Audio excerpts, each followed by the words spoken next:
Hey everybody, as you probably know, heavy metal has returned to us again, bringing with it 2 new weapons to grind for before Ash and Iron releases in about a week. And let me tell you, I think these weapons are gonna be great. We finally get an Eager Edge sword that has the new gear tag, as well as the new rapid fire frame slug shotgun. And I think that is currently bugged, but I'll explain that in a bit. Today's guide is going to be a quick breakdown of how the heavy metal event works and any tips or bits of info that I've already picked up from the community that I think is worth knowing while you grind. And I feel it's definitely worth grinding this event, not only because you will be getting the new event loot, but also it's a great opportunity to be grinding Crucible for the Crucible gear. Now let's get into it. As with every event, as soon as you load into the game, you will be greeted with the event banner, which says the first thing to do is visit Shaxx. So head to the tower to grab the intro questline for heavy metal. The first step gets you to play a single game of heavy metal. Now here is where the first bit of important information is. If you load heavy metal from the tower map using the icon here, you will actually get old rewards and none of the new portal loot from heavy metal.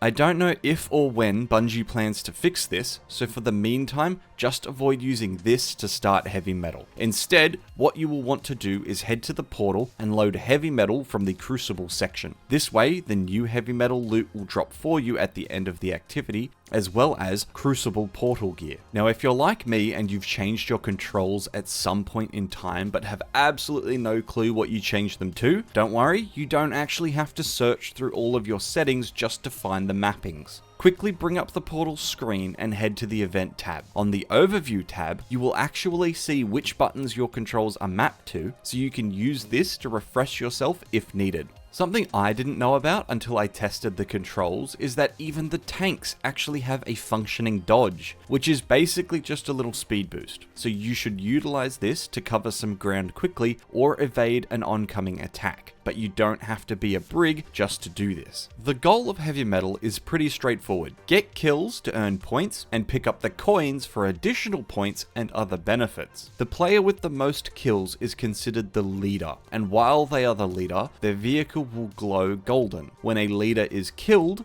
if you pick up their coin, then you will get bonus points, so you should definitely prioritize defeating them. Now when you pick up a coin, you will get a little bit of health back, as well as reload your secondary attack. Both the tanks and brigs have a secondary attack, which launches a small volley of tracking rockets at the enemy. These deal a decent amount of damage, but you only get one use of them. And as I said, to reload these, you either need to pick up a coin or respawn. Friendly coins also heal and reload your secondary fire, so don't ignore them, as they do take away points from the enemy team. The best tip that I can provide for heavy metal is stick with your team. You will notice when the enemy team is coordinated, you die really quickly. So try to play around your teammates and focus on one enemy at a time. Even if it costs you your life, at least your team will be able to clean up and finish the fight. A depressing little fact that I learned is that Mercy Rule is present. If there is a big enough gap in points at the beginning of the game, then Mercy Rule will trigger and end the game early.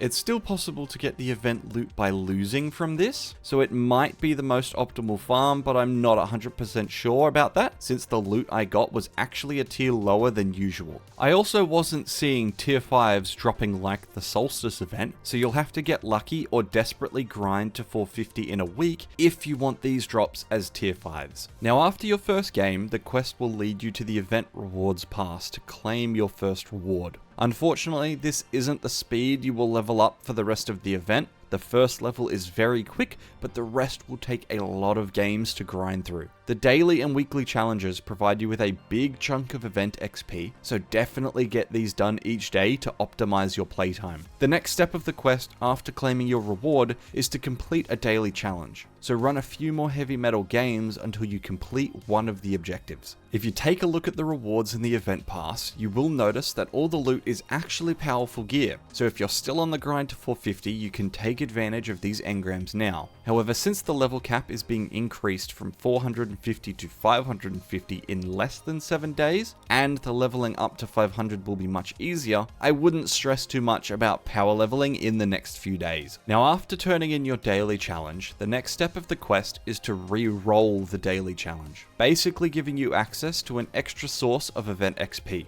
If you had leftover reroll tokens from Solstice or Arms Week, then you will notice that these have actually carried over between events, which means if you want to spend them all on heavy metal, then you can do so. Finally, head back to Shaxx to complete the heavy metal questline. Now, throughout the event, you will be earning these reward tokens for completing daily and weekly challenges. You can spend these at the reward shop, which is accessible via the events tab on the left. The loot is unfortunately not powerful and will only drop up to a max of tier 4, and this is based off of your Guardian rank. Now, if you are feeling a bit burned out after playing so much Crucible, don't worry, there is a small PvE portion to the event as well. Heavy Surge is apparently active for PvE activities, so go and enjoy double damage and increased heavy ammo drops in the PvE portal activities. I will just point out that unlike the Special Surge, I can't seem to find the icon anywhere in portal activities. The only reason I know it's active is because of the pop-up that I received after a heavy metal game. It's entirely possible that it's either not working properly or it's just working differently compared to the Special Surge week, but you should just watch the Bungie socials for updates regarding this.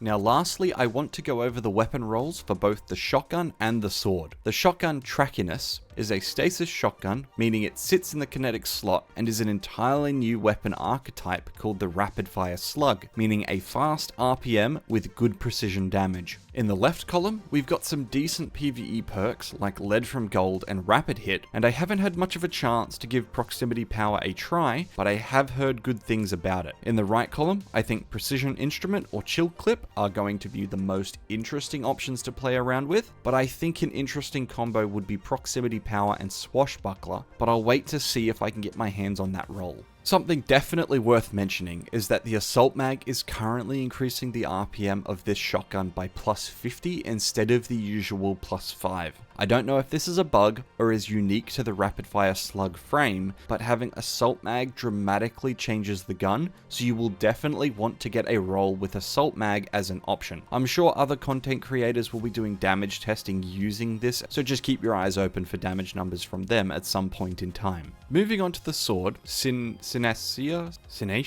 I don't know if I'm pronouncing that right, I'm definitely not. It's a solar waveframe sword, but most importantly, it gets eager edge, and it's actually got a few decent perks. In the left column, we have proximity power, relentless strikes, attrition orbs, assassin's blade, sharp harvest, as well as wellspring. And in the right column, we have surrounded, burning ambition, binary orbit, elemental honing, eager edge, and chain reaction. On paper, there are a ton of good combos here that you can mix and match, which will make it even more frustrating to grind for each role that I want. I'll definitely be aiming for Eager Edge and something like Assassin's Blade or Sharp Harvest, but I also think something like Sharp Harvest and Chain Reaction might be a fun combination for generating special ammo. Let me know in the comments what roles you're aiming for, because I'll need to start making a list to narrow down the roles that I want. Anyway, thanks for watching and have a great rest of your day. Peace.